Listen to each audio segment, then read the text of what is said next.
It's my on-air interviews podcast highlighting local people to Jacksonville and local companies, local celebrities, everything. And I think you're kind of both now, right? Yeah, a little bit. A little bit of both. So Roman Desmond with Hot Box Pretzels food truck.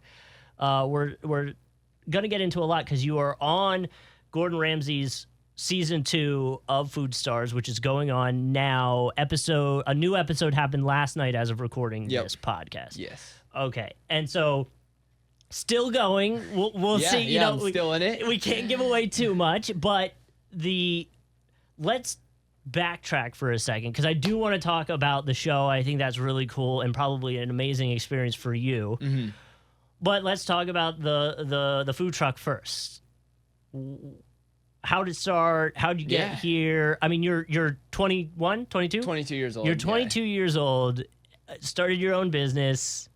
How'd you end up in Jacksonville? How'd you end up starting the company? All of it. Yeah. So I, from South Florida originally, Deerfield Beach, grew up there. Started working from a pretty young age. I've always had little side hustles, jobs and stuff. Started working at a local surf shop in Deerfield Beach when I was 15. What were some of the side hustles? If you... just like nothing too serious. It was more just like I can make a quick buck here. Nothing like specific side hustles, just like random stuff. If I saw I could make some money, you were going for I it. would jump on it for a couple Turn a days. profit, yeah. Yeah, I would jump on it for a couple days and then it was on to the next thing. It was nothing like ever really specific, but started working at a local surf shop when I was 15. Worked there until all the way through high school until I graduated. I would work there like 3 to 4 days a week. So I worked a decent amount all through high school. And then I never really wanted to go to college. I figured it would be good to just move away from home, meet some new people. So I heard some great things about UNF in Jacksonville from people who actually worked at the surf shop with me. So applied to UNF, got in, moved up here to go to school, spent the first year in the dorms at UNF. That was the first year I didn't work for a little while since like I was 15. So I took the year off, just had fun my first year of college, did a lot do. As a lot do. Yeah, I did all this stuff. That was during COVID too, so I was all online classes, still living in the dorms at UNF, but one of my buddies had a house down the street. So that helps a little. Yeah, did you find that harder with COVID and obviously all the restrictions? And I mean, it was different for sure. I wouldn't say harder because like the classes were online, so it was pretty easy. Same thing, to do the stuff online. So at what point did you at college start thinking, hey, maybe I want to start my own business? Yeah, so right out of the dorms, I moved into a house and I had a couple jobs here and there. I was helping this guy doing some remodeling stuff, bathrooms, kitchen, stuff like that. And then I was working at TPC Sawgrass. Oh, really? Down there, yeah. My wife works there. Oh, really? That's so funny. Yeah, she's one of the assistant head pros. Oh, okay. Yeah, so I worked in the restaurant there. Oh, restaurant. Okay. Yeah, so I worked in the restaurant. I was just bussing tables, running food. I got to play golf there for free, which was awesome. I would play there all the time. Are you good? I'm all right. Okay. Yeah, I'm all right. Now I've gotten a lot worse because I work so much. It happens. But yeah, when I wasn't working as much, I would play all the time. Okay. So started working there. Started the pressure washing business. I saw on TikTok that like some guy had a pressure washer. You can make good money. So I was like, hey, I might as well buy a pressure washer. Went on Facebook Marketplace, got that, and just started posting on like Nextdoor and stuff like that, and just getting little jobs here and there. Well, and those videos too from a viral, like the before and after, or the watch me slowly pressure wash this video for whatever. Those and the landscaping ones. Yeah, the landscaping ones are huge nowadays. I see those everywhere. Mm-hmm. So I just started pressure washing and like that started to like take off more than I thought. Really? And then I was getting so busy with that. I was booking like 6-7 jobs a week. Wow. So it got super busy. I ended up getting a trailer, the water tanks, the big pressure washer, the hose reels, like the whole thing. I was like full on. You're in it. And I started, and so I was just saving up money through those other jobs, through the remodeling. I had 3 jobs at one time, at one point. So I was just working nonstop, and then... Still in school?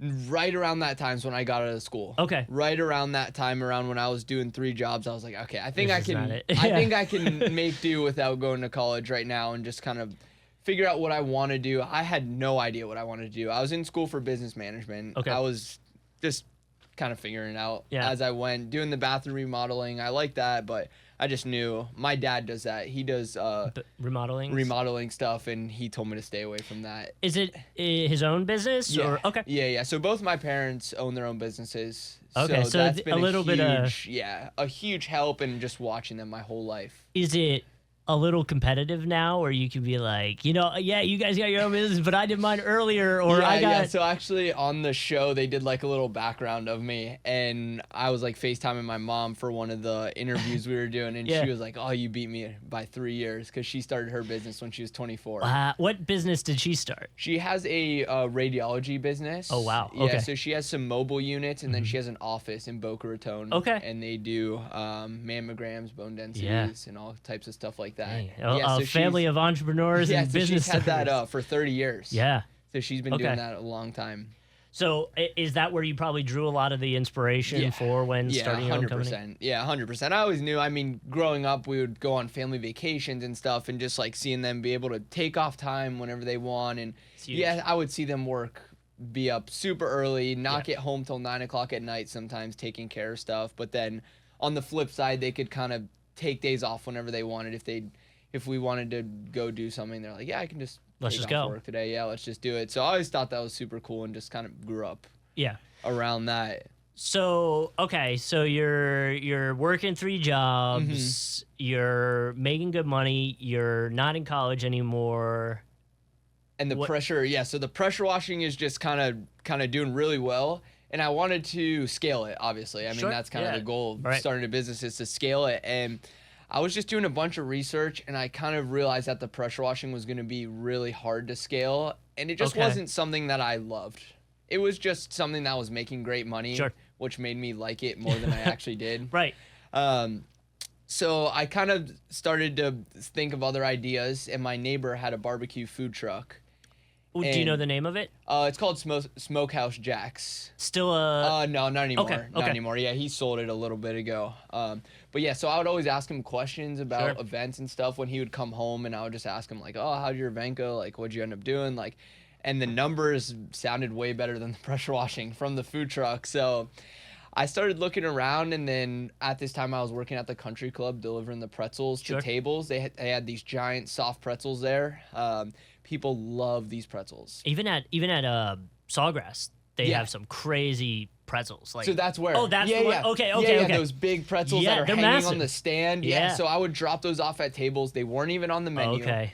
They would sell out of these things every day, and I'm like, all right, I gotta look and see. How do I?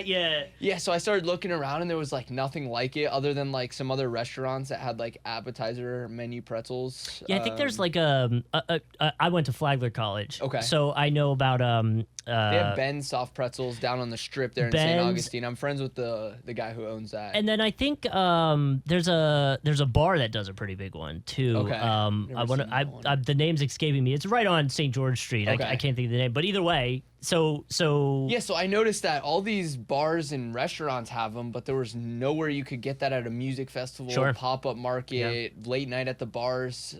So I kind of just went for it. While the pressure washing's still doing good, it all happened like, it sounds like a lie. It all happened like within probably like a 7-month span of everything just kind of fell into place between the 3 jobs, the pressure washing, and then right after the pressure washing, as it got into like closer to Christmas time, I started doing Christmas light installing, because the pressure washing starts to slow down when it starts to get a little colder. And you don't want to be out there pressure washing when it's 40 degrees outside. No, well, and imagine even be more like up north, even more, where it's like just miserable. Yeah, so that was another thing saw on TikTok, these guys hanging Christmas lights, and it was actually people who had pressure washing businesses started doing Christmas light hanging in that season. Okay. So I got into that, and that like did even better than the pressure washing.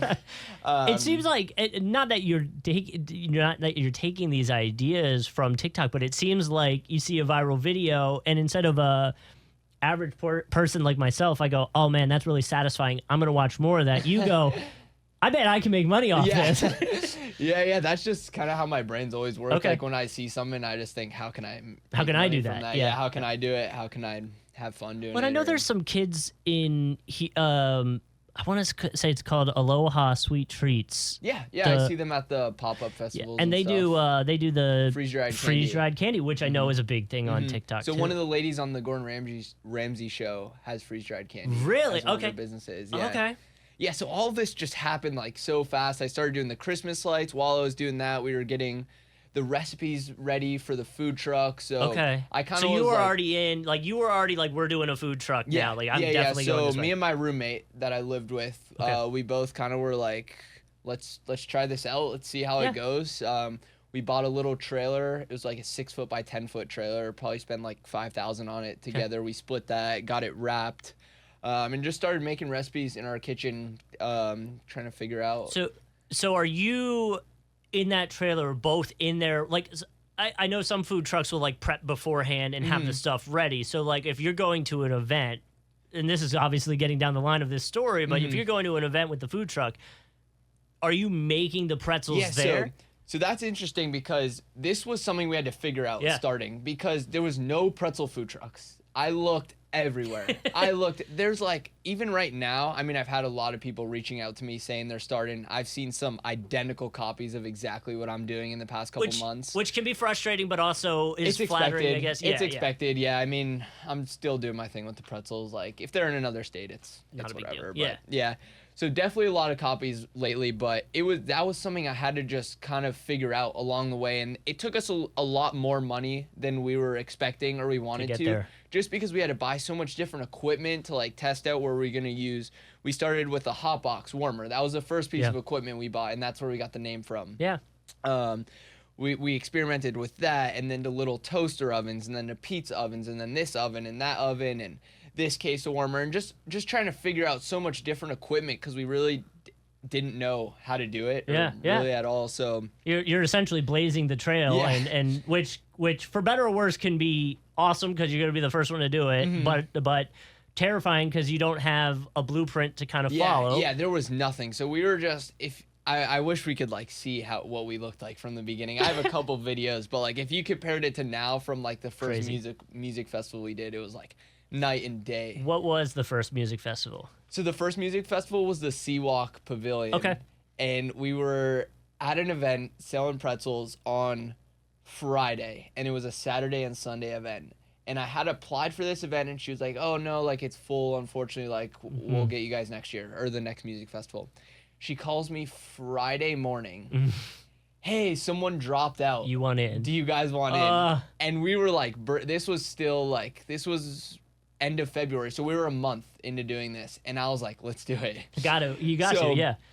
So we pack up at our event immediately. We're like, it wasn't a busy event or anything, so we're like, or I think we were like set up somewhere at like some gas station or something that we used to sell. So you're already kind of doing, like, you were out selling a month. Yeah, like still super new. We were still figuring stuff out for sure. We still had like a couple different toaster ovens we were testing out with the hot box in there. So I was like, let's do it. Yeah. So I called up a bunch of my friends. I was like, hey, can you help me? Hey, can you help me? So I got my girlfriend, a couple of my roommates, a couple other people. We went straight to the kitchen and just made pretzels for like 8 hours straight. Wow. Just making as many pretzels as we possibly could for this Saturday and Sunday music festival. And we just kind of figured it out as we went and just went for it, and ended up selling the pressure washing business. Okay.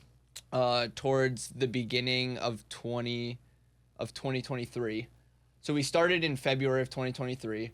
I sold the pressure washing business around then, right when I started the food truck.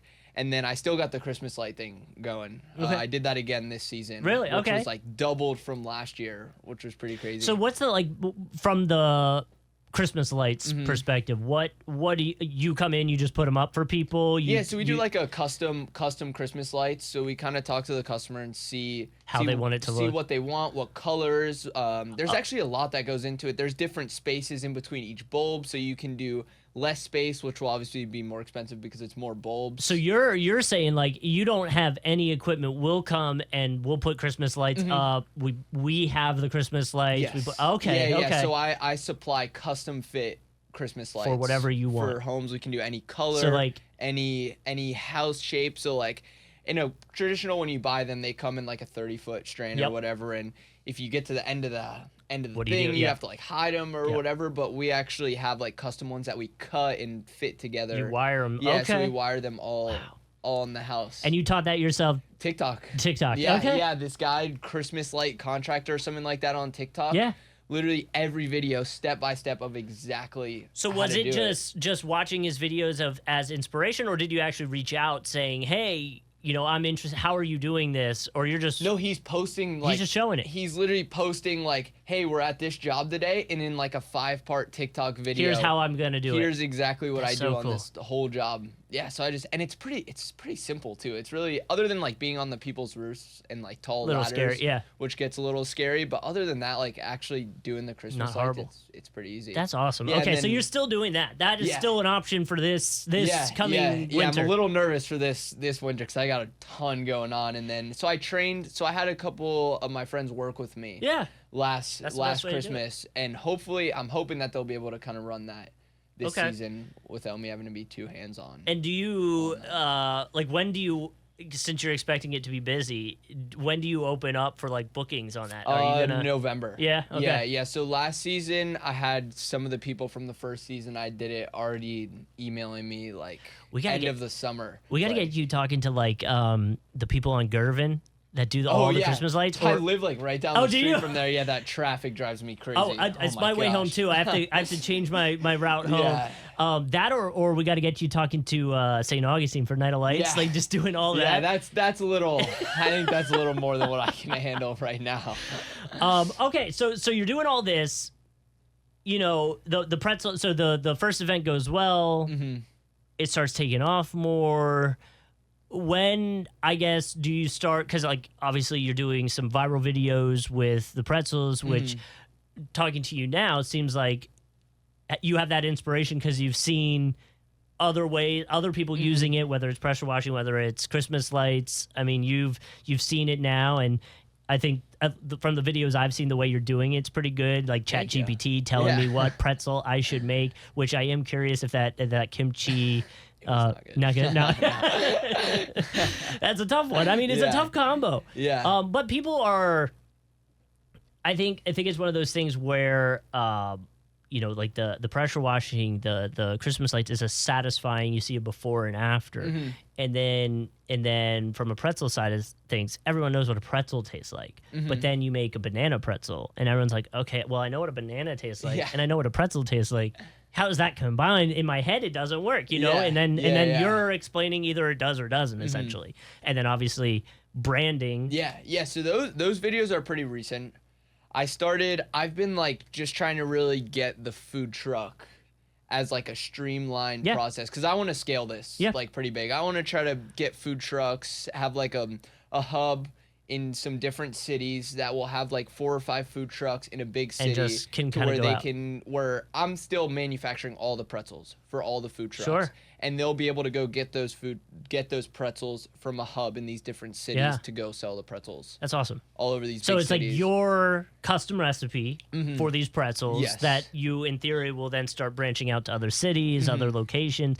Do you, if you're allowed to share, do you have like all right, we're in Jacksonville, I want my next city to be... So we're starting a new food truck in South Florida. Okay. Yeah. I'm actually getting that food truck built That's out going, right okay. now. Yeah, Okay. it's going. I was actually working on it like all day yesterday. So you're doing all the work, like the implementation of the appliances? And Half and half. Okay. Half and half. I'll contract some stuff out Yeah. just because I'm getting so busy now. The first 2 food trucks, I did 100% pretty much by myself. I had one guy come in and help me with a little bit of welding stuff. Sure. But other than that, electrical, plumbing, All all you. of it, just YouTube videos, just kind of Yeah. learn how to do it. Crazy time where we can YouTube learn that stuff. University. Yeah. Is what I call it. I've Well, learned and I mean it everything. is like you Yeah. said, you didn't, you stopped going to college and it's paid off, which is not, I guess, most parents wouldn't want to. Yeah, I wouldn't recommend. It's not. I mean, it's not for everyone. School's Yeah. for some people. It just wasn't something. Even through like middle school and high school, I was never there for school. I would be thinking of other things, doing other stuff. Like, So, let's take it to Food Stars. Mm-hmm. You're on it now. Is season 2? When did the process start of you going, maybe I should go on one of these shows? And was it this show or were you thinking of other shows? Like, how did How did it happen? Yeah, so it all started from an Upflip YouTube video, which is a super popular. They have like over 1 million subscribers. They reached out to me to do a video on us. This was back in like October of last year. Okay. So they reached out to me. They flew down from Washington. They filmed like a 45-minute documentary on us. They about followed Hotbox. us about Hotbox pretzels. Yeah, so they followed us. They went to an event with us. Cool. Did some interviews all around. We went to like the dorms, which was pretty cool, over at UNF. Filmed there. Filmed in a couple spots, and that got almost like 700,000 views. It's up to on YouTube. So that like pretty much blew up from there. Put you on the map. Yeah. Since then, I get emails, calls all day, every day, just consulting stuff. Like, can I have your recipe? Some people ask, which is crazy, but how do you what do you just say no? Like, yeah, at this point, I mean, at this point, I get so many of them, I don't even you're like, no. entertain them anymore. Yeah, I'll get people asking me like, hey, can I have like a list of all the equipment in your food truck? And I'm like, no, I worked like so hard to figure out this list. That's when you respond was like, I'm happy to consult you on your food truck and point you in the right direction. But no, that's not a free service. So that really helped get like crazy traction. Okay. And then around when I was starting the food truck, I saw the first season of the Food Stars show. Which, for somebody that doesn't know the show, you described it best to Barbie before we started this. It's essentially Shark Tank and then a competition. Yeah, so the first season actually wasn't like that. The first season just started with 14 people. They're just there. Yeah, just there. And it wasn't teams. It was just 14 people competing on this show for one winner who won Gordon Ramsay's investment into their business, which is $250,000. Yeah, $250,000. Yeah, so he would mentor them. That was the first season. Okay. So I watched that season. I was watching it. I like said to my girlfriend, I was like, "Hey, like this show looks pretty cool. Like, I think I could probably be on this. Like, I think I'd probably do pretty good." And that was like right when I was starting the pretzels. So totally forgot about it. Did the Upflip video. Couple months later, a lady just DM'd me on Instagram, and she was like, "Hey, like I'm casting for this show. Would you be interested?" Yeah. She's like, "I saw your video on Upflip. Like, I think you'd be perfect for the show. Like, can we hop on a call?" So I hopped on a call with her. Filled out the first application. She was like, "Yeah, it seems like you'll be perfect for the show. This would be fun." Yeah. So then that was in around like November, I want to say. Okay. And then it was just tons of applications,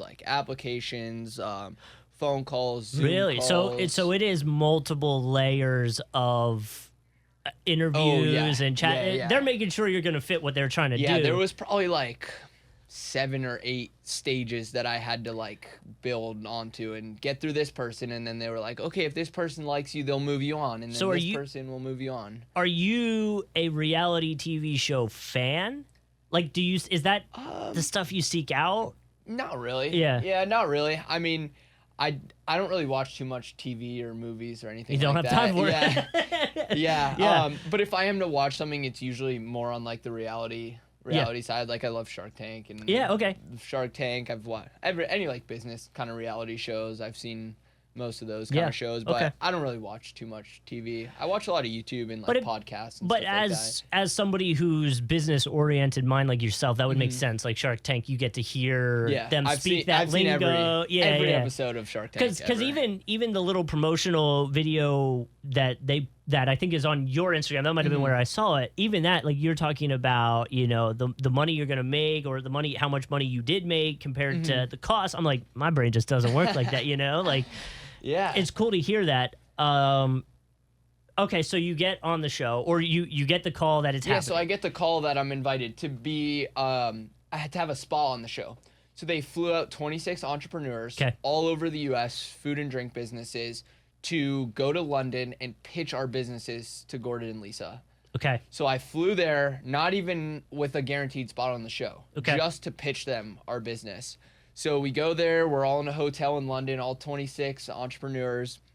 We had to do a couple rehearsals with like the producers and everything, do like our pitch that we had to memorize, and just so they could like clear everything. Sure, make sure you're yeah. And then so that was like, we were there for like 2 days, I think, before, and then we go to this big, it's called Ali Pali, it was called, which was like this huge palace that we went to. That's cool. And we go into this waiting room, and all 26 people were like kind of all just meeting each other for the first time, because that was the first time they all put us like really together. Does that room feel tense? Friendly? Yeah. Like, what does that room feel like? So definitely pretty friendly because no one knew how many people were actually going to be on the show. So it didn't feel too competition like because like it wasn't like we were like really competing. You didn't really know what, yeah, no one really knew. Everyone was like so nervous to do their pitch. Yeah. Everyone was meeting each other, talking about each other's businesses. Like, it's cool networking. It was cool. Yeah. It was really cool. And then it started to get into pulling people out for their pitches. So that you didn't know the order, you didn't know anything. You would go do an intro interview, and then they would be like, "All right, you're up." And it was just like, okay, and it all moves fast. Yeah. It moves fast and slow and fast and slow, and it's like rushing you here and then slow and then and then we went and did our pitches. Yeah. Had to walk down the super long carpet, and then Gordon and Lisa are just like this big, like right at the end of the carpet. I was terrified. I was gonna say, I was so nervous. I mean, because Gordon Ramsay has a reputation of not being the nicest, unless it's kids. He's really nice to kids. So you show up to do your pitch. They're both there. Yeah, so it was most nervous I've ever been in my whole life by far. I'd never done a business pitch before. Yeah. It was my first business pitch. Okay. There's cameras, lights, mic'd up, and then Lisa and Gordon sitting right in front of me. Two very high profile people. So I did my business pitch. They cut me off pretty early into the pitch and just like ran up and started eating the pretzels like right away. They both love the pretzels. Well, I guess that makes sense because they're like, why listen to this pitch if the pretzel doesn't taste good? Then like, what are we doing? Yeah. So Gordon didn't really like see the whole vision for it. He was like, it's just pretzels, like nothing too special. And how do you feel when he says that though? Like, is that so deflating to you? Yes and no. Yeah. I mean, he's huge in the industry, but like I'm doing well with the food truck here in Jacksonville, so like I know that he's like not 100% right on it. And I mean, like, what does he know about like a pretzel food truck industry? Right. Really? I mean, I don't think he's ever probably looked into that. No, and you even have on your, well, we're getting ahead here, but on your social, you have a clip where Lisa, you're like, I'm not worried about making money. She's like, well, I am. And then you're like, look, we doubled what Gordon did that day, you know? Yeah, so I mean, it definitely upset me a little bit because like before interviews, they're like, oh, whose team do you want to be on? I'm like, obviously Gordon. Like I've been watching his shows since I was like born pretty much. Like he's always been on TV. And from a food perspective, you would think Gordon would be. Yeah, and I mean, Lisa Vanderpump, I mean, she's huge, but I'm like not I don't watch the Vanderpump Rules like reality TV series or anything like that. So I knew who she was just through my mom, like watching her stuff. Sure. So obviously I wanted to be on Gordon, so it definitely hurt a little when he was like, no, I don't see it. But then Lisa was like, no, like this kid's got something and picked me for her team. So how's that feel? Now you're on a team, and on top of being on a team, your competition is Gordon Ramsay and his team. I mean, it honestly felt like after it kind of like set in, it kind of felt better that I was like, oh wait, this is kind of cool. Like I get to compete against Gordon Ramsay and I get to beat him. Yeah. Where if I was on Gordon's team, like going against Lisa, it wouldn't have felt like as good beating her, I guess. But like, to be on a team and then getting to interact with Gordon on a totally different way than the people on his team did, because we got to like go back and forth with him, like we're beating you, like look at our food truck line and look at yours. Now now it went from, I want to be on your team to I'm going to show you why you're wrong. Yeah, that's cool. Yeah, so it definitely like kind of fired up everyone on his team, because I would say most of the people there wanted to be on Gordon's team. Just I would imagine. Yeah, it's his show, his name and everything. But yeah, it kind of like fired us up a little bit more to like actually go against him and beat him, which was super cool. So show's still going on. We don't know the result, and we can't talk about the result, but episodes happen on Wednesdays, so tune in. Yeah, every Wednesday, 9:00, and then on Hulu, it's the next day. Yeah, so you can go back and rewatch the first 3 episodes. If you if you haven't seen it or anything like that. That's awesome. So have you noticed an uptick in business, in recognition since the show started? I guess, what do you think the end result will be for Hotbox Pretzels after the show's over? And then I know you've already talked about trying to scale it. Has the show helped you fine-tune that idea or anything like that? Yeah, so the support on Instagram has been amazing. I've always tried, since the start of the food truck, I've been big on Instagram. Sure. I just like using Instagram. I think it's a good way to connect with tons of businesses and just kind of post out there and make videos. It's super fun to me. So I've always been super heavy on Instagram. And the support, just since I've been posting all this stuff from the show, just has been more than I could have even expected. Yeah. As far as like the recognition, there's been a decent amount. Like at the food truck we did like the country music festival down at Jack's Beach the other day, and I probably had like 10, 15 people come up to me from watching me on the show and just like tell me they're rooting for me and all this stuff. And then I've done a decent amount of press around Jacksonville. Like I did River City Live, I did Fox 30, Jacksonville Business Journal, and all those have been coming out this week. So definitely noticed some more people coming to the truck. That's for sure. And then I think this is just something, the overall of it is just something so good to just put on my resume. Being on this show. Well, you could say my first business pitch was to two very high profile people, and it was good enough to like keep me going. To keep me on the show, I'm curious, was there anybody's business there that maybe didn't get on the show that you were like surprised about? There was this one guy named Jeff. He has a company called eFish. Okay. It's super cool company. He was a super nice guy. I talked to him a bunch before. I met him in the hotel like a couple days prior. So we went out to dinner and hung out a little bit. And he sources fish from the fishermen and then has them shipped straight to the restaurants. So chefs can actually work straight with him. Which would work great here in Jacksonville. I mean, I think he does a little bit here in Jacksonville. Does he? Okay. So he does all over the country. So he actually doesn't take possession of the fish. He just sets the connection. Yeah, he sets the connection up. And he has a super great business model. That's cool. And I thought he was going to be on the show for sure, which he didn't end up making it. But all the businesses, it was pretty intimidating, honestly, being in that room with 26 people. And some people had businesses that didn't even have their first prototype yet. And then some people have businesses that are doing $5 million a year. So it was definitely intimidating. I'd imagine hearing someone be like, I'm pulling in $5 million a year. And I'm just selling pretzels out of a food truck. And there's like guys who have like robotics companies. And this guy's like turning air into water through like this filtration system. And like, super science, high tech. There was one lady who had like this bull ring that goes in the nose of bulls that like measures the carbon something and like there were some crazy businesses. So I was pretty intimidated going in there. But I ended up making it and cooking along, and we'll see where it ends up. Don't want to give too much away, obviously. Like we said, watch the show and you can catch it on Hulu the day after if you want. I guess what would be your advice to someone who's maybe younger like yourself that's got maybe the same mindset, thinking of a food truck or thinking of maybe just a business in general? Like, is it network your ass off? Is it just always ask questions? Is it just jump off and just dive into it? Like, what would be your advice to somebody that's... Yeah, it's definitely, you kind of nailed it right there. All three of those things just kind of... all into one. All into one is kind of what I do. I mean, I'm always asking questions. I heard something in a podcast. I think it was maybe like Mark Cuban or Gary Vee or someone, and they were talking about just like when you're younger, you just have to be a sponge. Just do it. Yeah. Just take everything in.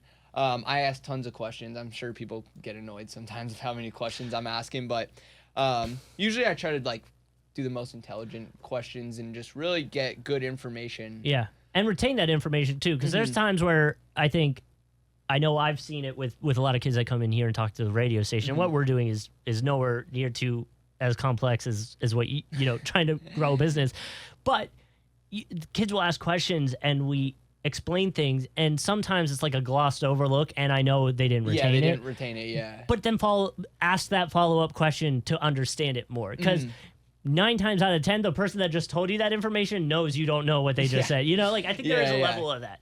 So it's kind of just like a mixture of all that. I mean, I'm always networking.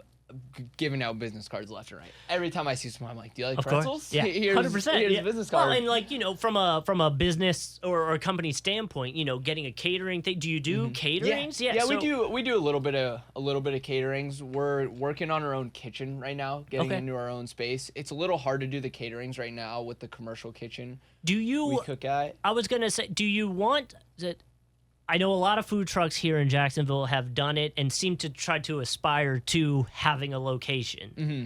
Is that a goal for you, or do you like the mobility of it all? The mobility is everything with the pretzels. Yeah. With pretzels, it's a weird food for sure. Like that was another little bit of struggle we went through was like it's not lunch, it's not dinner, Very it's niche, kind of just like a snack. So like we've still been figuring out like we'll still go to places sometimes right now with the food truck, like we'll try out like some different office buildings or stuff like that, and we'll just not really sell any pretzels, and then we'll go somewhere else and sell like 600 pretzels in a day. So there's places that work for us and there's places that don't, where if you're just like a lunch truck, like it kind of just works everywhere. People know what lunch is and they have a few options, chicken, whatever. Yeah, so that was definitely a pretty big hurdle, and it still is something we're working with. But yeah, the mobility is what we need, and the bigger music festivals, like it's just like a pretzel at a music festival is kind of just goes hand in hand. So last two questions: favorite festival that you've worked, or craziest experience at a festival,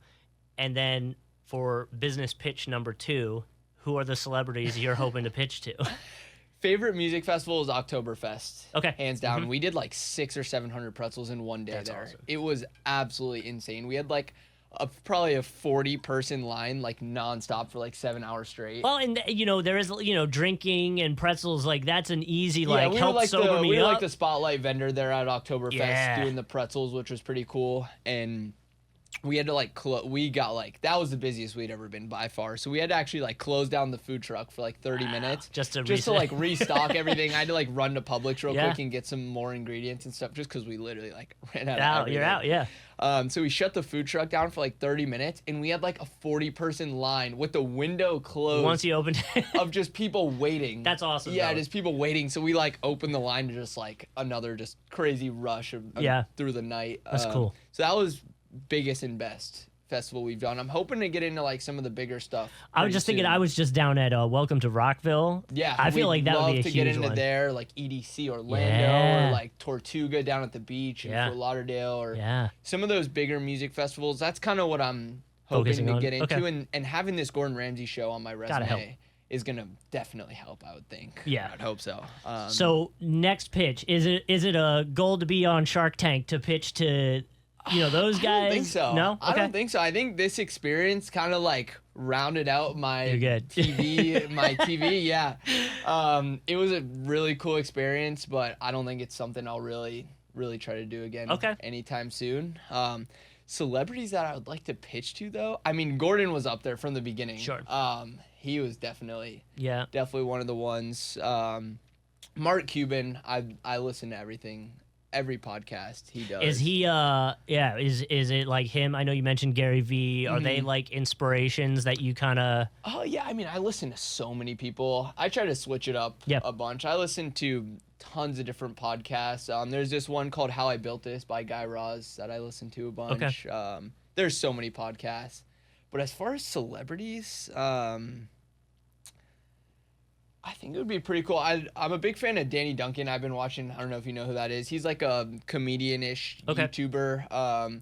But aside from that, he's actually done a lot in like the business world, kind of behind the scenes. And he's like super funny on YouTube, but I'm more interested in like the business side, which stuff he does. I would imagine for him taken by surprise if someone's like, "Wait, no, I don't want to talk funny. I want to talk business." He like just bought a franchise into 16 Handles, which is pretty cool. Just like a soft serve kind of place. He has his like merch brand that he does.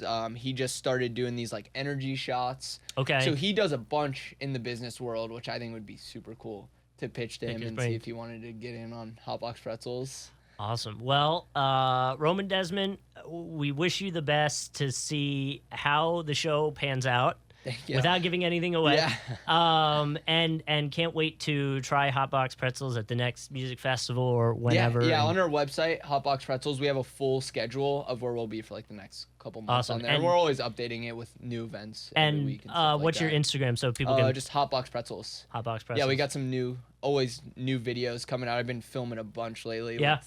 Do you have a TikTok too, or are you just Instagram?